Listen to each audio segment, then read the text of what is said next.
Hi, and welcome to the Angry Clean Energy Guy podcast. I am the Angry Clean Energy Guy, Asad Razouk, and this is episode 13. I am so happy you're here. Thank you. This week, I am going to rant about luxury cruises, about airlines, about big corporations, and about Canada. Yes, specifically Canada's parliament. Canada's parliament is my villain of the week because only one day, just one day after declaring a climate emergency, Parliament approved the expansion of a massive pipeline that will increase oil production in Alberta and release a massive amount of greenhouse gases into the atmosphere. I mean, that makes no sense whatsoever, Canada. That's actually crazy, bonkers, mad. What are you doing, Canada?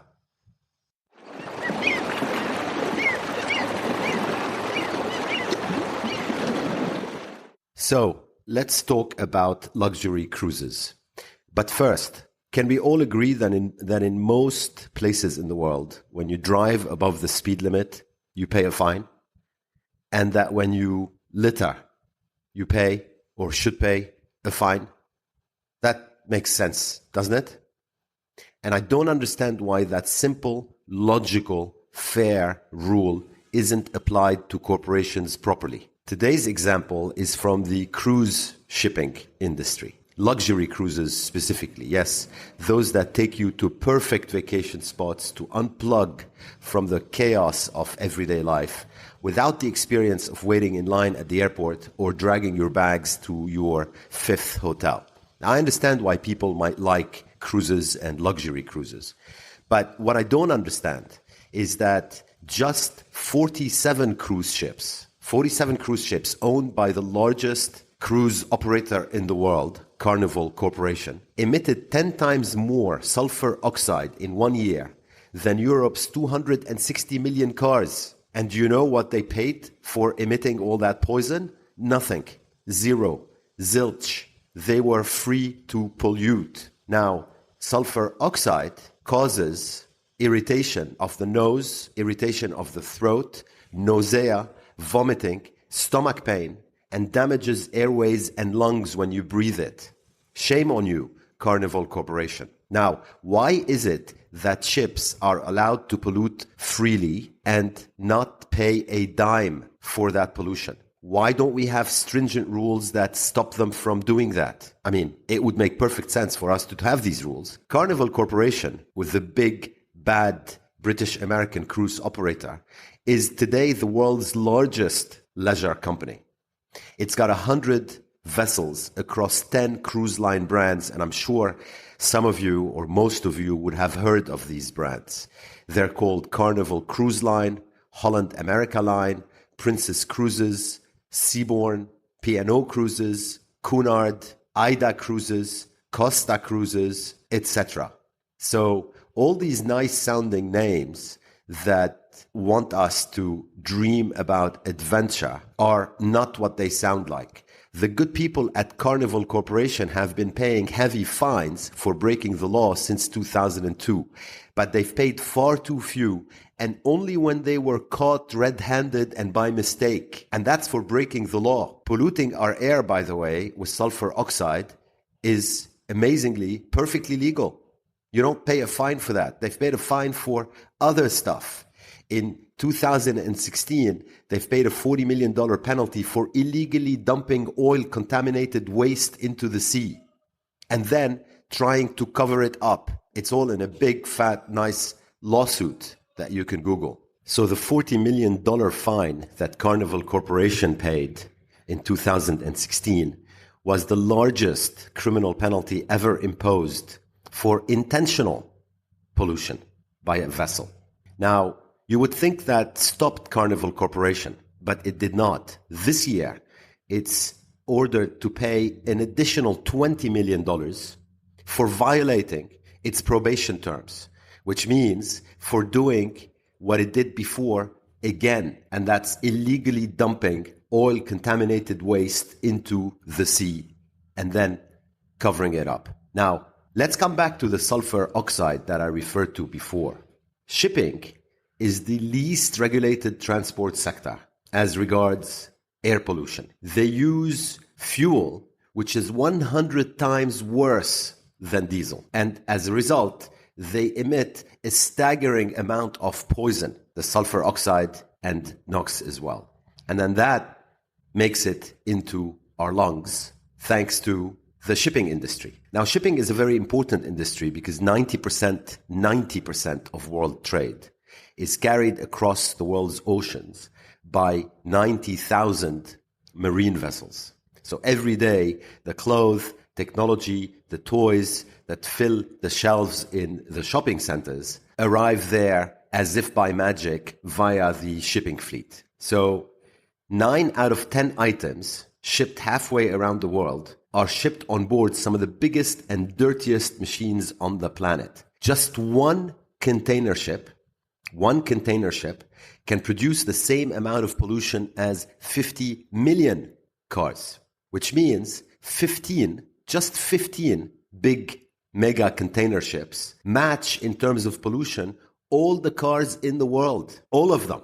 Now, the pollution occurs far out at sea. So it's out of sight, it's out of mind, and out of reach of any government because the industry does not self-respect itself. It's trying to cut corners and save money at every opportunity. They dump not only do they use the dirtiest possible fuel to power the ships, they also dump their wastewater, they dump their plastic, they dump their trash, they dump their excess oil. I mean, they are just terrible. The bunker fuel that they use, which is the leftover at the end of the refining process, is an environmental nightmare. It's heavy, it's toxic, it doesn't evaporate, and it emits more poison than other fuels. It's also poisonous, by the way, to fish and isn't much good for seabirds or, as you just heard, for humans living near ports. Now, the industry is regulated by the International Maritime Organization. And I'm using regulated because I have a sense of humor. Clearly, the International Maritime Organization, or IMO, isn't doing anything much at all. They are a bunch of incompetent regulators. They have not managed to negotiate a reduction in emission from the industry, and they have no teeth to stop these 90,000 vessels from polluting at will and dumping their trash in the oceans. Airlines, by the way, talking about the transport sector, are not much better because they get their jet fuel tax-free and they're allowed to use the skies as a public sewer at no cost, zero. Just like ships, they are allowed to use the oceans as a public sewer at no cost. How fair is that? If we citizens litter, we pay a fine. Ships and airlines should be paying huge fines for what they're doing. Why is it that the citizen is always asked to be fair to other citizens, but corporations can do what they just like? They are killing us, people. Corporations, big, bad corporations, are killing us. And on the subject of corporations, you should know that they're all mostly bad. It's not just cruise companies and airlines. There is a recent report that accused more than 700 companies, including Amazon, Tesco, and of course ExxonMobil, of failing to reveal the full extent of their impact on the climate crisis, on water shortages, and on deforestation.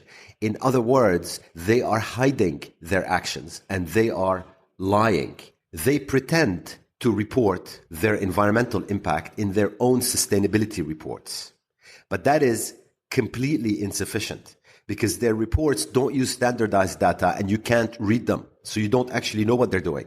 So they're trying to look good while acting bad. That's exactly what they're trying to do. And it's called double speak. It's called having a forked tongue. It's called lying. That list, by the way, of 707 companies includes, of course, all of big oil and gas companies such as BP and ExxonMobil and Chevron. But it also includes palm oil giants like Genting Plantations and UK high street brands including Tesco, Ocado, WH Smith, Marks & Spencer, and many, many others.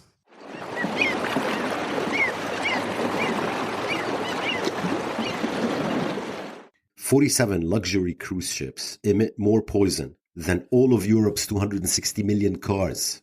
15 mega container ships emit more warming gas than all the cars in the world. And ships and aircraft are using the oceans and the skies as public sewers, with the regulators doing absolutely nothing, actually less than nothing about it. And behind these two sectors, more than 700 companies were accused, again, of failing to reveal the full extent of their impact on the climate crisis, of hiding their impact on the climate crisis, but also on shortages of water and on deforestation. Remember, as I explained in more detail in episode 11 of the Angry Clean Energy Guy, just 90 companies are responsible for 2/3 of the harmful warming gas generated since the industrial age began. And all of them are oil, gas, coal, or cement companies.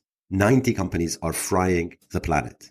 And finally, the largest 3,000 companies by market capitalization cause $2 trillion of environmental damage per year. $2 trillion of environmental damage per year. So it is absolutely unacceptable that citizens are always asked to be fair to other citizens and pay their dues when corporations get away with it. The entire system is rigged in favor of big corporations.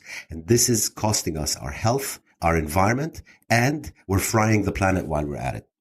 That needs to change.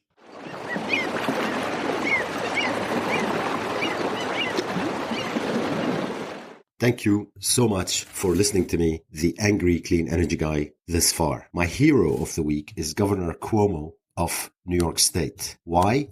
Because New York State, with a population of 20 million, is passing an aggressive 100% renewable energy mandate. New York State, are going to go 70% renewable by 2030, 100% zero carbon by 2040. That is another incontrovertible evidence that we can do it. We can transition to 100% renewable energy. California, New York are showing the way, and every US state and city and every country and city in the entire world should follow suit. Renewables are cheaper, they're healthier, and they don't kill us. My villain of the week is Canada's parliament, because only one day after declaring a climate emergency, which you would have imagined they are taking seriously since they're declaring it. So just one day after declaring a climate emergency, they approve the expansion of a massive pipeline that will increase oil production in Alberta, release more greenhouse gases into the atmosphere, and export some of the dirtiest oil on the planet. Thank you for listening. Don't hesitate to send my way any questions you have about clean energy, climate change, or whatever else you like. And stuff in the green space, remember, that makes you angry is also always very welcome. I am working very hard on my website, theangrycleanenergyguy.com. That should go live in about a week, and it will have in it transcripts of all the episodes. On that note, have a great week.